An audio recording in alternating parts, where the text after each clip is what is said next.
It is time for another episode of Chargers Powder Hour. Colin Appel and Miles Raruka. We are your co-host.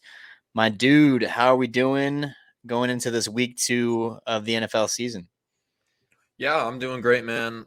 We are recording this Friday night, which quite honestly might have worked better for us than our typical Thursday night, just knowing we got more injury news to talk about, knowing some more results of that. So, yeah, I'm doing good, man. Excited to talk about Chargers Titans. How are you, man? I'm doing great. Excited another weekend of football. We got day full of college football tomorrow. We got, all day of NFL on Sunday, and then we have a couple Monday night games too. We have a classic ESPN doubleheader. So lots of football on the agenda for the weekend. And yeah, man, just excited to see this team, get a chance to bounce back, to redeem themselves after last week. I know, it's still not the easiest thing to talk about. It's a disappointing start to the season, but yeah, just excited to see how they respond as an overall unit. And hopefully, when we record Sunday night, we have uh, lots of good stuff to chat about. Yeah, and hopefully we can get into some reasons today on why. Hopefully, we will be having a nice conversation Sunday night. So, yeah, let's get after it. Let's do it. You got a drink over there? I do. I'm just polishing off. I don't have much left, but it's just a Ooh. Coors bottle, just typical. I have a few in my fridge, so cracked one open when I got home, and Yeah, now I'm let's just just polishing it go. off. So Let's just make it a goal to be sponsored by Coors Light at some point. I think that somebody's would bring us so full circle. that really would. I mean, that's basically half of what I drink on this show is Coors Light. So That's just what I buy. So it's what I have in my fridge. I don't have grown up money to just go, you know, go pick and choose what I want to try and not try. So hey, nothing wrong with that, man. I feel like mine would be Modelo. I feel like I drink that quite a bit because that's kind of that my or go-to. Rona, you get the Ronas Corona, going. yeah, for sure. And I'm kind of staying on the trend of cocktails recently. So, mainly just because it's what I have in my fridge right now. Got some Tito's and cranberry juice. So I got a little vodka cran, There you you know, go. going on this nice Friday evening. So we're gonna catch a little buzz, talk some Chargers football. Yeah, no, I vodka cran's one of my definite go tos when I go to the bar. Just something nice, light, and I mean it does the trick. So nothing wrong with it. It better tonight, man. We have tons of stuff to cover, and I'm excited to get into it. I'm excited to get a little sloppier as the episode goes on. But as always, when it comes to the pregame show uh, on our pod, we got to start it off with the injury report. As you mentioned, kind of opening up the episode.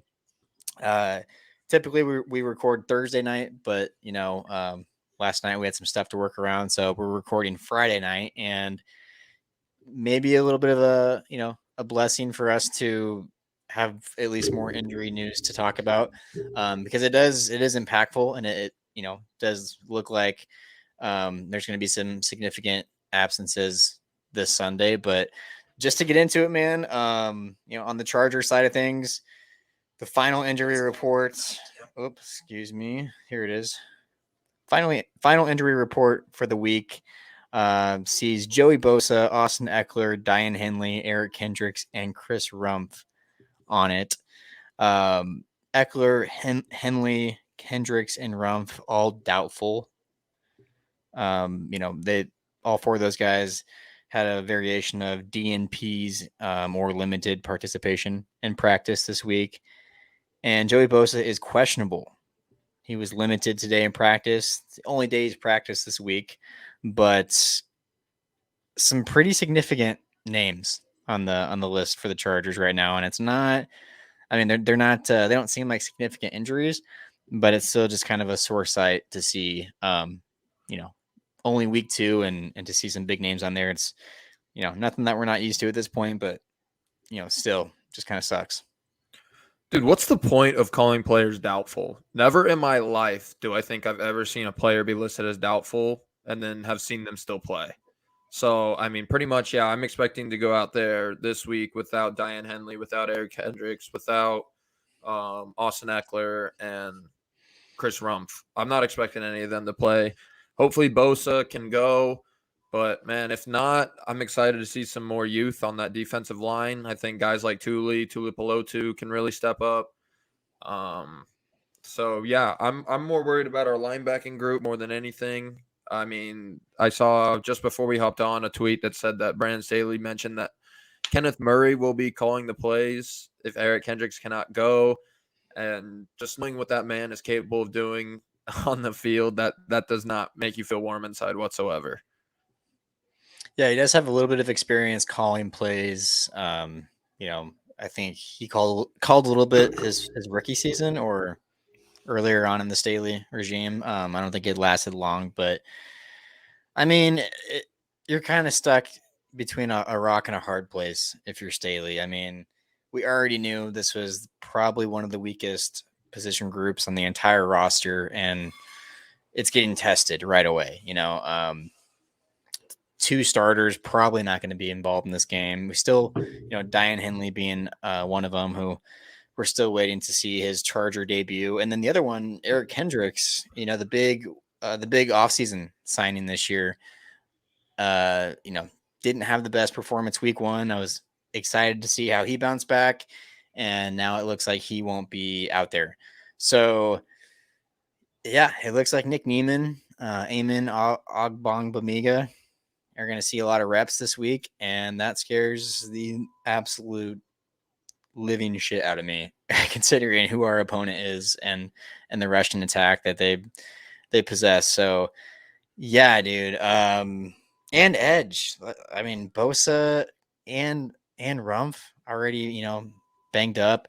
It's just not a great start, and that position group is going to be tested as well. It's going to be a physical game, and I think it's going to be another. I could see this game kind of being similar to last week, in a lot of aspects. I don't think, you know, Ryan Tannehill is going to throw for 466 yards, but I think we'll see, lots of offensive production from the Titans, whether it's on the ground or, comes in other ways. Yeah, this defense is really making me nervous heading into this matchup. Dude, and that's not to mention probably our top weapon from last week on the offensive side of the ball, doubtful, in Austin Eckler. So Joshua Kelly, maybe Isaiah Spiller sighting this week, and Joshua Dotson are going to be manning that group. Which, I mean, pretty much after watching Elijah Dotson, excuse me, Joshua Dotson is who's Joshua Dotson? That's a person as well, though. But Jahan Dotson, I think, is who you're Jahan thinking of. Dotson is a person, I know, but yeah, either way, I'm excited still to watch this running game with those three. Hopefully, Spiller's able to play. I think last week after watching some of the film back, just some of the holes that our offensive line was able to create for Austin Eckler, like I mean, a second or third stringer can manage that easily. So I'm not overly concerned as much about the run game as the defense, but still not having Eckler out there, especially in the pass game, yeah, that's brutal. Yeah, I do think we'll see an Isaiah Spiller sighting this weekend, so I am looking forward to that. But yeah, like I said, a lot of significant injuries, or excuse me, players on this injury list already for the Chargers. And yeah, as you mentioned, Austin Eckler on the offensive side, that's a huge, huge piece of this offense that is probably not going to be available, which is another big blow. But this offense definitely has more than enough firepower, even without him on the field, to get the job done. So, that one stings, but I think the way that I mean, just having two of the three starting linebackers on there and doubtful, as along with two or one starting edge player and a backup edge, it hits that defense so much harder than it does the offense, obviously. And coming off that performance last week, it's really not what you want to see going into week 2. So it's just red flags everywhere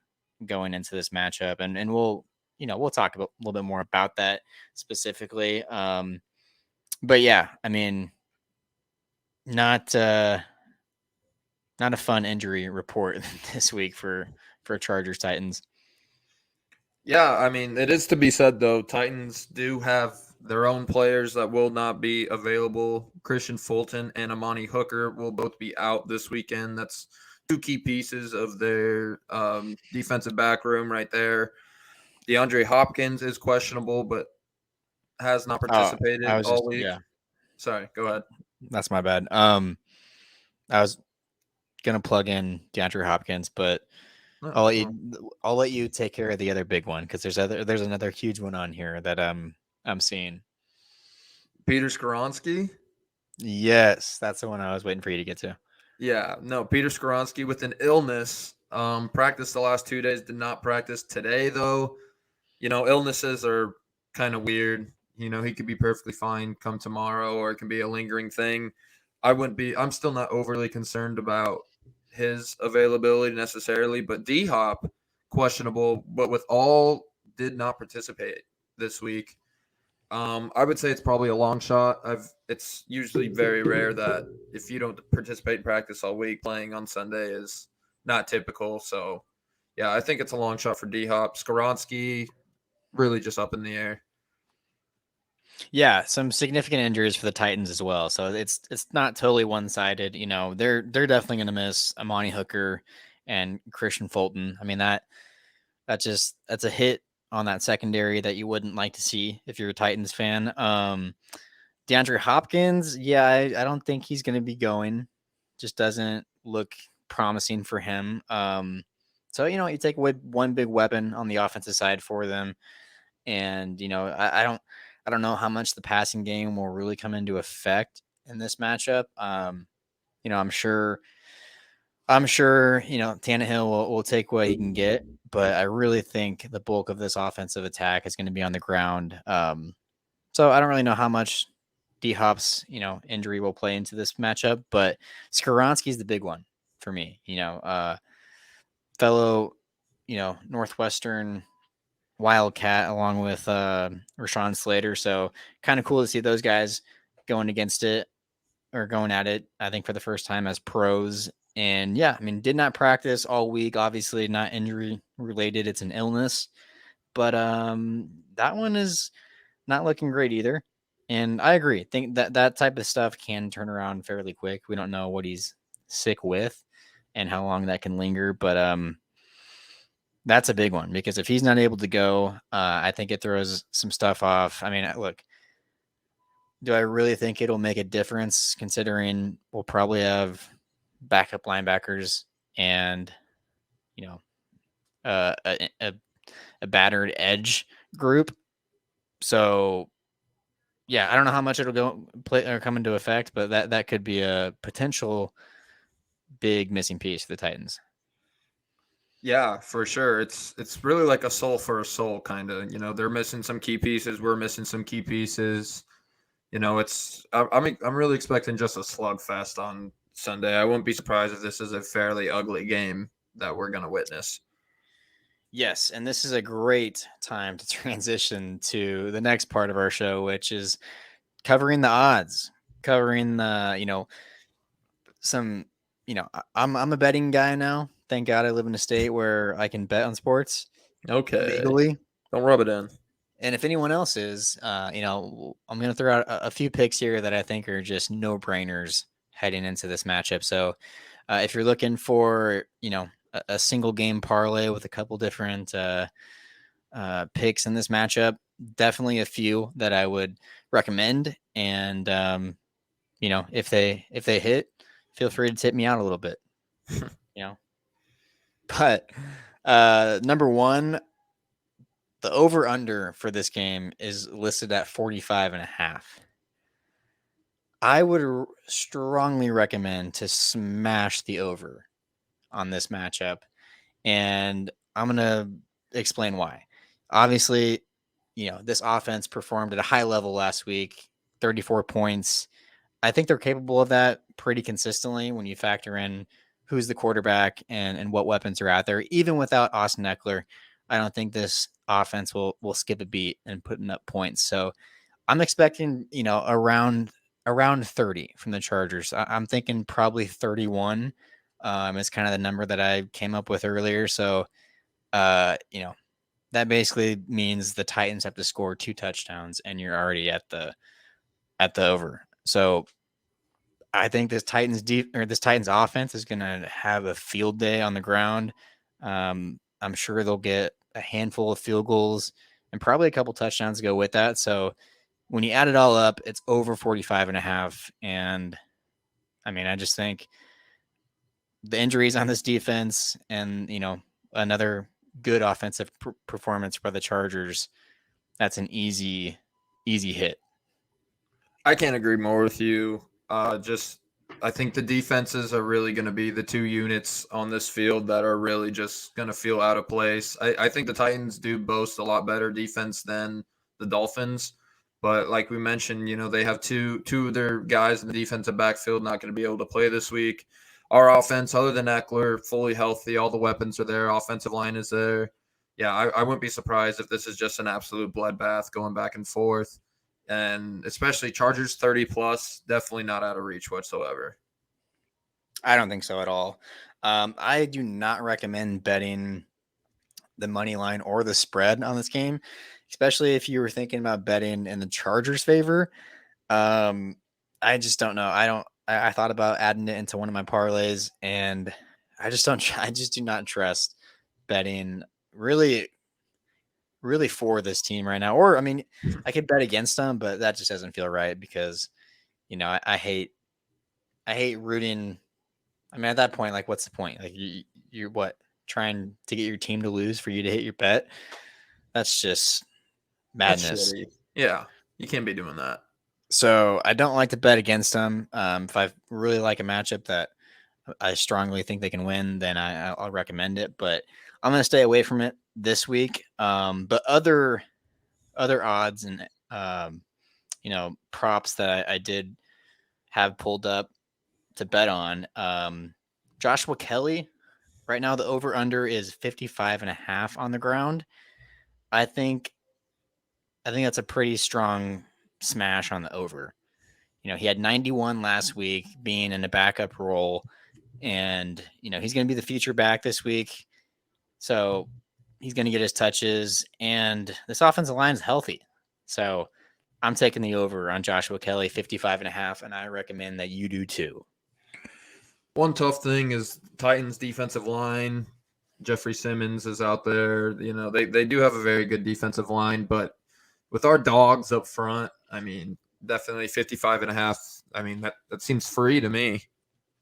Well, and as much as we ran it last week, I mean, that's the other big one, the volume that we ran the ball. I don't think, I mean, it might take a hit. We might not run it as much as we did last week, but I still think the volume is going to be there. And I think, with him being RB1 this week, he should get at least 15 touches. And, I don't know, I'm not great at math, but it's somewhere in between 3 and 4 yards a carry. I think he can do that. Totally doable. I agree with you completely. And actually, yeah, I mean, I'd be more surprised if he didn't. So I really think he'll hit the over on that. And let me add these up here real quick. So we got over on Joshua Kelly, and we got over on the game line. Right now, if you were to parlay those two picks into a single game parlay, oops, let me add this up here.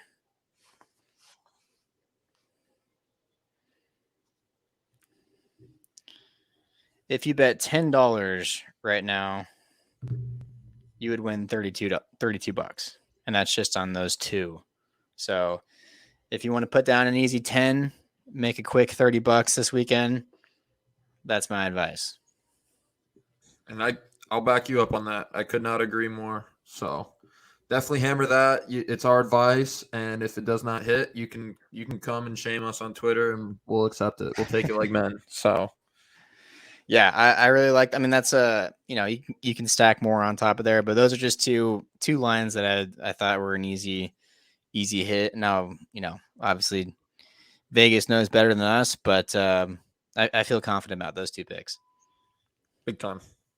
The spread, though, if people were interested in the spread, Chargers are favored by 2.5 points. And again, I do not recommend betting on the spread for this game unless if you want to bet Titans, go for it. I'm kind of a fan where if I don't think the Chargers are going to win, then I'm just not going to bet that game at all. And this one's a toss up for me. So I'm just going to stay away from it. But 2.5 points is the spread for Chargers Titans. Yeah, I think, like you said, it's 2.5 such a risky number. I mean, 2.5 really in any game is something that I was like, that's I mean, tight.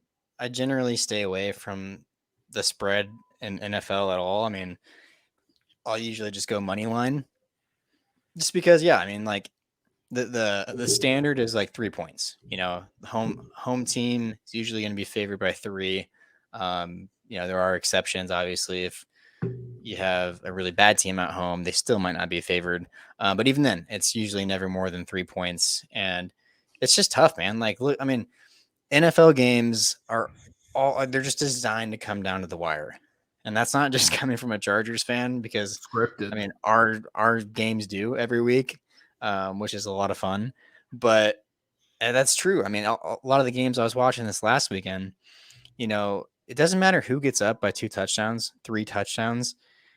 If you leave the room and come back 15, 20 minutes later, I promise you it's within 2 scores.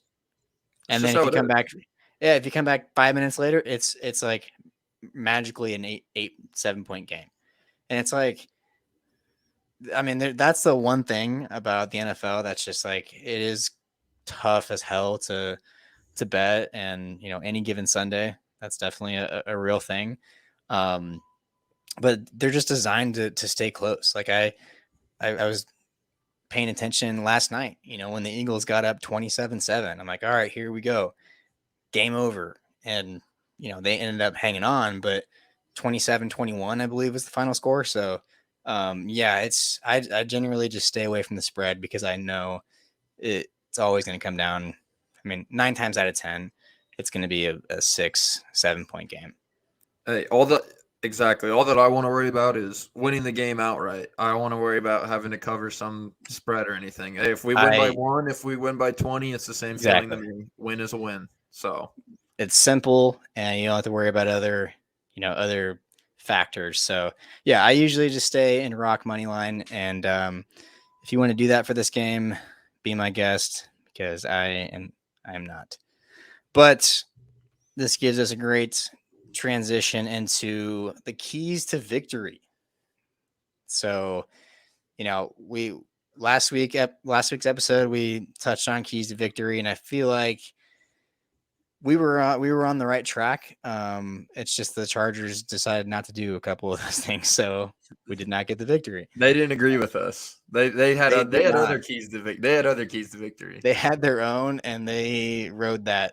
And yeah, so this week I definitely have a different mindset going into this segment. It's not as kind of cut and dry. I was thinking about this one a little bit more throughout the day and what I was going to talk about when we hopped on here. But I'll have you start us out. Give us your first key to victory for the Chargers. Yeah, so I got one offense, one defense tonight. Keep it simple. Offensive side of the ball. I mean, as much as I want to say, let's keep maintaining that run game, which I obviously want us to also do. Man, I want to chuck it this week. I mean, no Austin Eckler, a banged up Titans secondary. I think that this is going to be the kind of game in which we might find ourselves throwing the ball. Hopefully not. Hopefully we can just get up to a good lead and then just run it dry. But this week, I think a big key is we got to air that thing out. I want to see some deep shots, and that's one thing that Kellen more established or talked about, excuse me, after the game last week is he talked about the beauty of the NFL is how each game has a different game plan because he was asked about Yeah. why they weren't taking more shots down the field, and It just didn't fit into the game plan last week. However, this week, banged up Titan secondary, like mentioned before. I think that this is the week that Herbert's going to be really unleashed in this offense.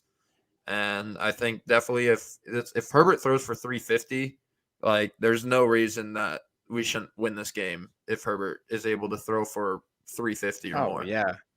Well, I mean, So you never know with this defense. He might have yeah, to throw for I 450. mean exactly. So, but I mean offensively we did enough to win this game if Herbert is able to throw for 350.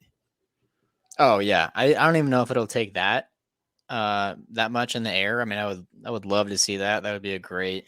That's my prediction. Yeah, Is I love that. For me, I was thinking about this. I think they have to get out to, doesn't have to be a huge lead, but 7-10 point lead, and just try to withstand this Tennessee team. Like I think it's going to come down to the wire in the fourth quarter, and I really do think they'll put up a healthy amount of points, but I really do think this defense is also going to give up a healthy amount of points. So for me, I would love to see them get out to a 10-point lead at half, coming out of half of the 10-point lead, and then just hanging on. Um, I really think this defense is going to make this game interesting, um, in more than just a couple ways.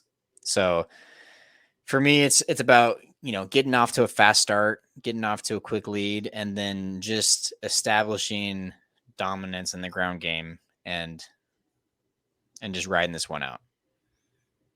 Yeah, 100%, dude. I think getting off to a quick start, especially for this offense, we were able to do it last week. Defense didn't really translate on the defensive side of the ball, but I know for me as a fan, I'm a lot more stress free with a 10-point lead versus a one-score game. So Yeah, and I do, not to give away my prediction, but I do think the spread in my mind will be closer to that number. But yeah, that's what first came to mind for me. 100%, dude. Love it. For the defense side of the ball, for my key to victory, it's obviously we can sit here and talk about contain Derrick Henry with our just historic every year poor, shitty ass run defense. We could say that every game, really. But I think it's more about, getting off the field on third down. I think that is huge to this team's success. If we can, let's say we can contain Derrick Henry to 2 carries for 7 yards, they're looking at a 3rd and 3. If we're able to clutch up, get off the field in situations like that, I think that's huge. So, I mean, being able to get it done on third down, it seemed like last week there were so many drives that it felt like, defense is getting some momentum. We got them in a 3rd and 15, and then, it's a 17-yard completion along the sideline for a first down. Things like that are just absolute mojo killers for your defense. Getting off the field on third down is absolutely huge this weekend and every weekend, really. Yeah, I agree with that 100%. I don't know what's. I'm actually gonna go back and look it up real quick. I don't know here third down percentage that we converted at in the Miami game. But yeah, that's a huge number. I mean, on both sides, you want to convert on third downs, but you also want to get off the field on third downs as well. And there were more than a couple opportunities, two ahead, a couple of 3rd and 15s, a 3rd and 12, and this defense still was not able to do it. Miami went 4 for 9 on third down, which, I mean, it's not great. It's about 50%. So you would like to see that number, decrease to maybe about 30, 25%. And yeah, like if you get it off the field on third down, you're going to give your offense more opportunities. So that's really what it comes down to. And yeah, I would love to see this defense have a better, third down success rate. Yeah, definitely. I just think it's massive. It's just such a momentum killer when you can back up an offense for 2 plays and then they just get it all back in one. So definitely huge for a defensive mojo mentality. whatever, as long as we can, stifle teams on third down. Yeah, 100%. And my next key to victory was winning the turnover battle. Yeah. We did that last week, and we still were not able to come away with a victory. But it was 1-0 in the turnover game, so it's not like we really, had a huge advantage. Oftentimes if that's just the only turnover, there's still so much football to be played that it may or may not have a significant impact on the game. But I'd like to see more. I'd like to see this defensive line, starters or not, apply a little bit more pressure. I'd like to see these defensive backs get a little bit more aggressive and physical on the back end. And, you know, there's no reason why this defense shouldn't be forcing, at least 2 turnovers week after week with this power that they have on the edge, and with some of the ball hawks that they have patrolling the field back there. And that's honestly how this defense is going to have to be. It's how they're going to have to operate if they want to go far in the postseason. I mean, Staley's defense, since he's been here, it has never been a complete shutdown defense. The offense is going to get their yards. It's more of a bend don't break philosophy. I mean, at least that's kind of what I've experienced with Staley's tenure. They're going to get the yards, but they might get 3 points instead of 7. And those are the victories that you have to take, but you also have to just force turnovers. Whether it's Patrick Mahomes or Ryan Tannehill, you just have to get Justin Herbert more opportunities, and you have to hope this defense doesn't break. Yeah, bend don't break defense for sure. We know that we're most likely going to give up a numerous amount of yards every week. Well, at least until something else changes and we can figure something out.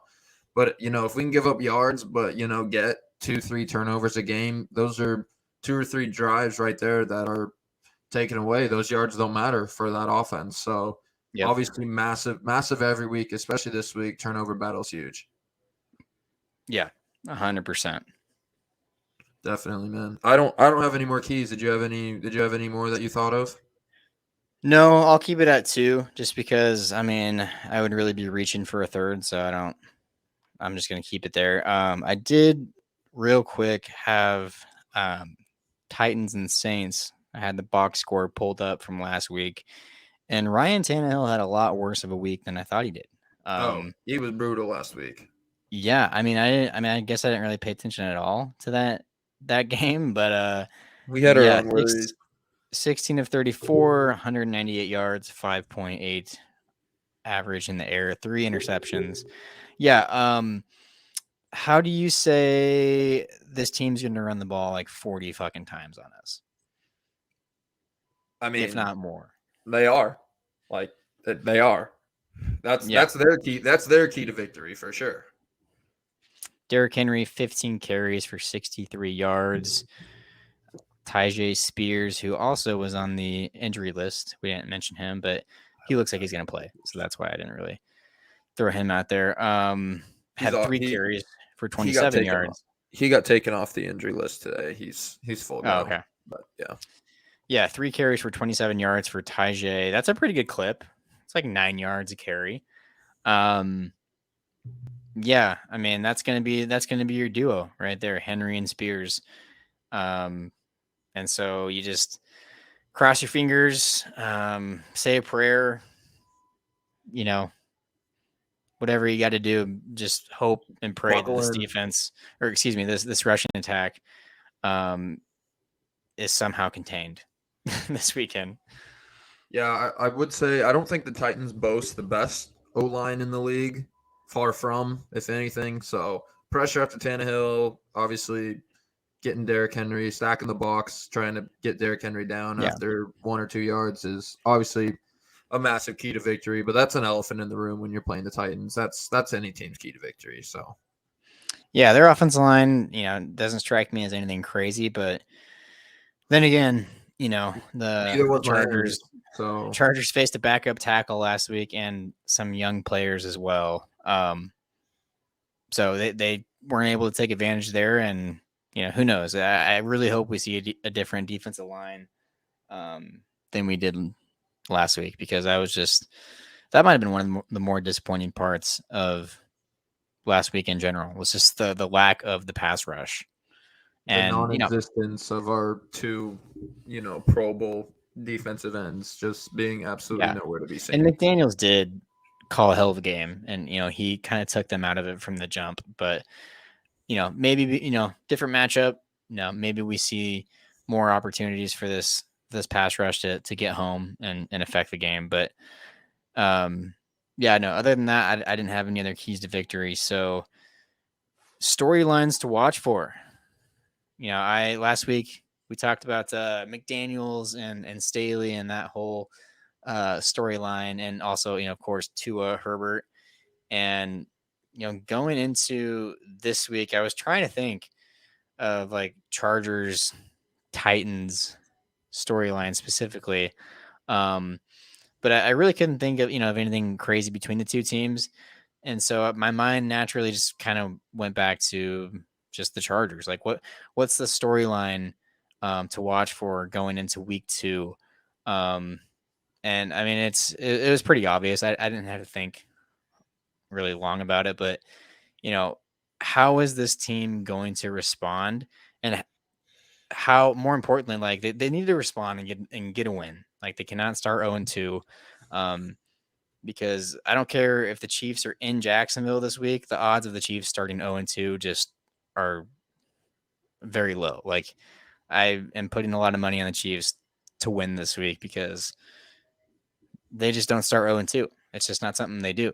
And so if the Chargers want to stay afloat in this divisional race, just 2 weeks into the season, they have to get back to 500, stay even with the Chiefs. The Raiders have a tough game in Buffalo. And so not only do they have to win, but they also have to pass the eye test, because for me, there was just way too many concerning parts in last week's performance. Obviously, most of it, if not all of it, on the defensive side. So, I mean, it's pretty much just this defense and Brandon Staley. Like, is he really gonna lose the rest of the fan base, before we hit halfway in the season?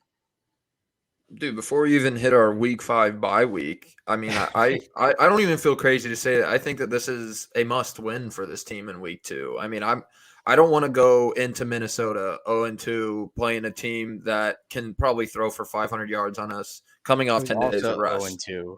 Yeah. It was also 0-2 coming off 10 days of rest.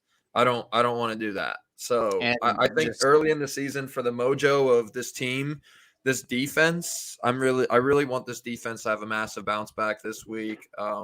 Just to kind of prove to everybody, prove to a lot of people that, guys like Khalil Mack and JC Jackson aren't necessarily washed, that, they just weren't in positions to succeed last week. And I'm hoping that we can put them in positions to succeed this week. So I would just say bounce back, especially on the defensive side of the ball, just like you mentioned. That's really my biggest storyline as well.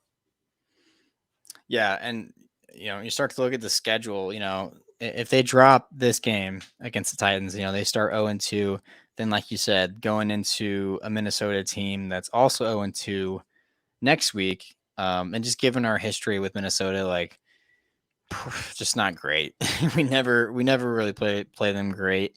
And again, an offensive minded coach, just don't really like that at all. And then you have the Raiders, week 4.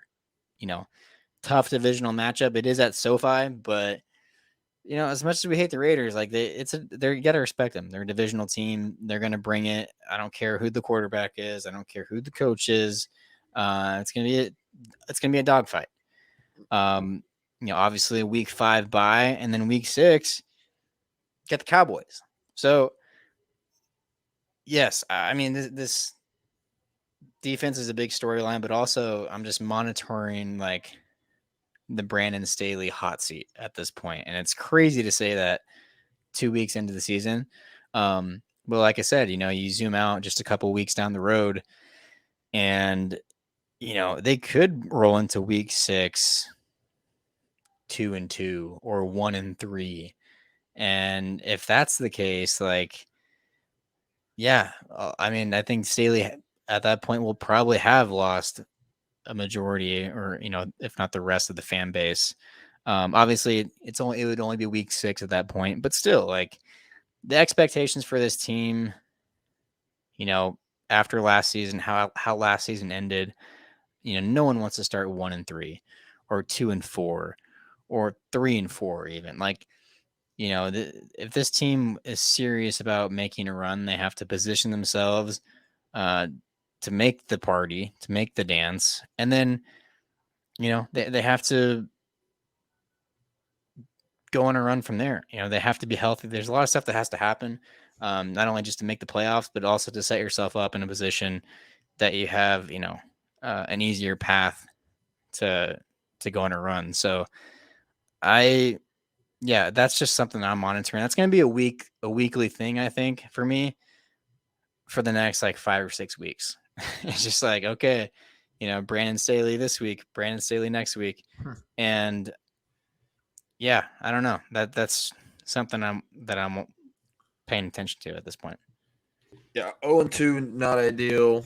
I don't care that Raiders game is definitely, you never know what's going to happen in those divisional games, but I think taking it 1 week at a time right now is definitely the biggest key. We just got to focus on getting our shit done in Tennessee this week, and then we'll worry about Minnesota. So, in order to get that done, really looking at defensive game planning this week, what they're going to be able to do. I feel like just after seeing how they played Tyreek Hill last week, I feel like that we're going to have like one off ball linebacker try to tackle Derrick Henry coming up the middle, and that's just not going to go well. So hoping Staley's able to prove me and the rest of our fan base wrong, but yeah, I I don't know mean, what anymore, man.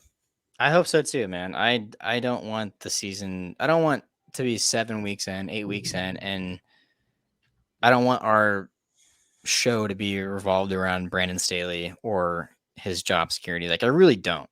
That, if I'm being honest, like, that's going to be an episode that I am dreading to record because, one, I just after a while, after this amount of time, like, I really don't, like, I'm just over it. You know that, like, I'm Yeah. already over it, and I would rather talk about other shit when it comes to the Chargers, in positive things. And like, our listeners at this point should have a good idea of who we are as fans.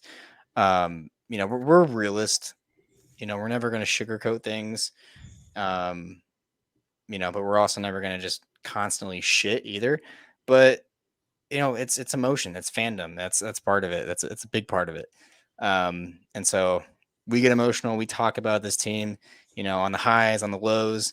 But I really am not rooting for Staley to fail because that means this team fails. And as a fan, that's not what you want. And whatever your differences are with Staley, we have, a number of them.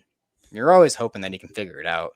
You're always hoping that, he turns a corner. And, you know, last year was a great example. He did seem to be turning a corner at one point. And unfortunately for him, that all kind of came crumbling down in a very ugly way at the end of the season. But there's times that I look at him and I'm like, you know what? The dude is capable, but he's just ruined it for me too many times. He just cannot get out of his own way sometimes. And I don't know what that is. If it's just, inexperience as a head coach at this level, or really, at any high level of football. But I still think he's a smart guy, and I'm rooting for this defense to somehow get it together. I mean, me too, dude. Me too. I think they can. I think that the talent is still there on that defense to make some plays. But yeah, obviously last week was not a great start to the season. So enough about Brandon Staley, though. Is it time to get into some predictions? It is. It is that time, my friend. We are officially 0-1 on the year for predictions. I'm going to keep track this year. That's the thing I'm doing because I don't know. I just think it'd be funny to tally it up at the end of the season and see one who had the had the better record, and two, how off we were in terms of just the schedule as a whole. So both of us are 0-1. We both picked the Chargers to win last week. Question is, will week 2 already be the week where one of us picks against the Chargers? And it didn't happen very much last season. It was only a couple of times. But I think we at least got like 5 or 6 weeks in before we went that direction. Yeah, no, for sure. You want me to start off? Yeah, Because hit me with it. I, for one, am not going to be picking the Chargers to lose this week. Oh, to lose. I thought you said to win. Okay. No, to lose. No, I'm not. I really just think like this Titans, especially on the offensive side of the ball, doesn't boast a ton outside of Derrick Henry.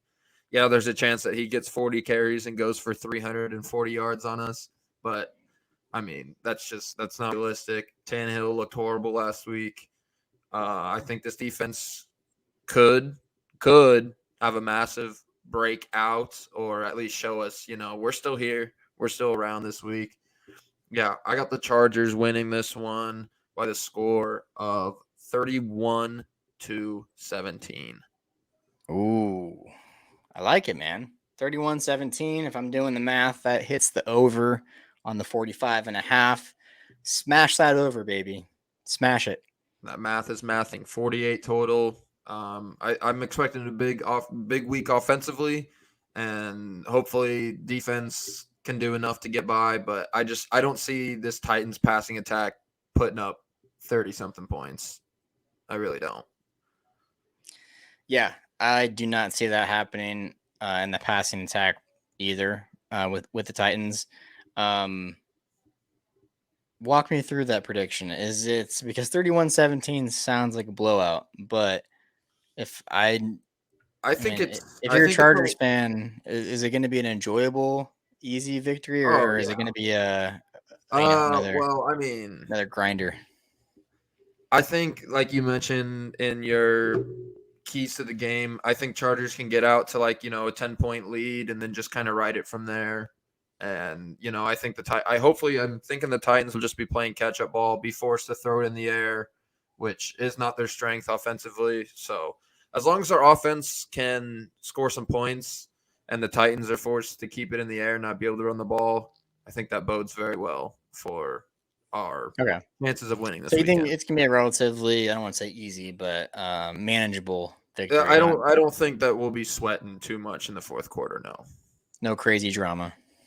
Which I know I'll be 100% wrong about. I guarantee you there'll be crazy drama. But I don't even know what to say, man. I really want this game to go how I want it to go in my brain. So I like it. 31-17 hits the over, so that's falls in line with me. I like that. I'm gonna go 31 points as well for the Chargers. I think this offense comes back and delivers another consistent performance. I think 31-35 is going to be probably a number we'll be very familiar with this year, which is a good thing. And I think this is going to be a very stressful game. I think the Chargers do end up pulling it out. I'm taking the Chargers 31-21. Okay. So maybe not stressful to the very end. Well, here's the thing. I think the Chargers do get out to a lead, whether it's a touchdown or maybe a little bit more. But I think this is a back and forth. I think it's, blow for blow. I think, when one team scores, I think the other team's going to respond with something. And then I think there'll be some stalemates in the game, where we might not see a scoring drive for, a handful of drives between both teams. I think it might go back and forth that way, whether it's, some turnovers mixed in there, some failed fourth downs, some, 3 and outs, some punts. But I think this game's going to be close in the fourth. I think the Chargers probably have like a 24-21 lead, have a chance to put it away like around the 7-minute mark with the drive, but ultimately fail to come up with points. Give the ball back to Tennessee, 5 minutes left. Tennessee's got the ball. And then I'm expecting a big play. I don't know if it's a turnover. I don't know if it's just a miscue, but I think this defense finds a way to tack on a late touchdown and avoid any crazy drama. But I think this one will be a palm sweater for 3.5 quarters. Yeah, I like that. I'm definitely fond of the idea of just pulling away late. Let's keep it entertaining for a while, but as long as that fourth quarter hits and we can get it done then, that's huge. Yeah, and already we're seeing a different trend when it comes to the offense. In the second half of these games, was pretty much able to put up points consistently throughout the game last week. Wasn't like this anomaly where it was impossible to score in the third quarter. We've been used to. Yeah, that was encouraging and a breath of fresh air for sure last week. But yeah, 31-21 clears the over, and I'm gonna make some money. On this game, one way or another. Let's hope so, man. You got a good bold take for us for this week, for this game. A bold take. Let's see. We both came up short last week. I believe you had the Derwin James touchdown. I said 3. No, I said 3 turnovers. You said QJ 100 yards. Yeah. I said 3 turnovers for Tua, which if we just would have recovered one of those missed snaps, would have hit. But it's true, and I was way off on my QJ. You couldn't have been further prediction. Off. But hey, that's why these are bold predictions. Okay. Yeah. Hit big, win big. But if you miss, it could be off by a mile. My bold prediction for Chargers Titans. I'm gonna say, and I will say this is on the bolder side with Austin Eckler probably not playing this week. I'm gonna say that the Chargers continue a healthy top end rushing attack, and I say they as a team go for 150 plus. So they'll keep that streak going. They had 220 last week.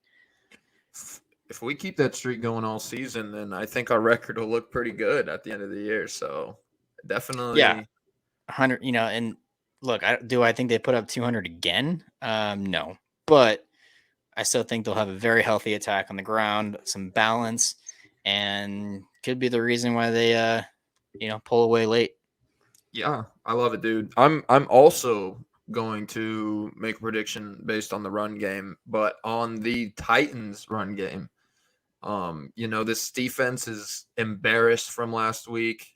Derwin James mentioned how you're going to see how we respond on the field this week.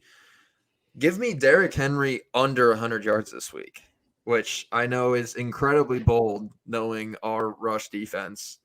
But I'm going to go with that this week. And I, to be quite honest, that might have been my exact same bold prediction from last year when we played the Titans. But I think that Staley's going to kind of figure out, load the box a little bit, be able to get some guys moving around. And to be quite honest, I'm really expecting a big game from our offense. And I think that Tennessee's going to have to abandon the run game pretty early on in the game. So that's the hope. Excuse me. That's the hope. Derrick Henry right now on DraftKings is over under 85.5. So what would you take there? You think would you take under 85.5, or do you think? If I'm actually betting it, I'm just not gonna bet it. But it is a tough line. But I mean, there's a world that exists. I think knowing our rush defense with how it's been the last few years, saying under 100 is a bold enough prediction. So yeah, okay, I 100% agree. For a guy like Derrick Henry, totally. So okay, yeah, that definitely makes more sense. All right, man. Chargers getting back to 500, 1-1, and keeping things interesting in the AFC West. I like it. Hope so, man. We need it. Good stuff. Anything else you want to add before we dip out? I've got nothing else. For those of you, just a heads up, for those of you that will be in Minnesota next week, hit us up on Twitter. I will be attending. Colin will not be there, but I will be in Minnesota next weekend. So definitely be sure to hit us up, and I'll let you know what's going on. Dude, I'm so jealous. I'm so jealous. You could have, man. And I'm going with his family too, which is the You're going crazy. with my family. I mean, we've traveled to a few Charger games together. Our families have, so yeah, that'll be cool. I'm excited to see pictures, and hopefully, you guys walk away from Minnesota happier than the last couple times you've been. Hey, but right now we're thinking about Tennessee for sure. So Right, we'll focus on 1 week at a time. All right, man. With that, let's go ahead and get out of here. Thank you guys for listening to another episode of Chargers Powder Hour, episode 83. This is the Tennessee Titans preview. And make sure to follow us on Twitter and Instagram at Powder Hour Pod LA. Give us a follow, give us a like, and leave us a review on Spotify or Apple, wherever you guys are listening to this. If you're watching on YouTube, throw us a subscribe button and just join the journey. Follow along. But with that, we're going to get out of here. Bolt up, and we will talk to you guys soon. Peace.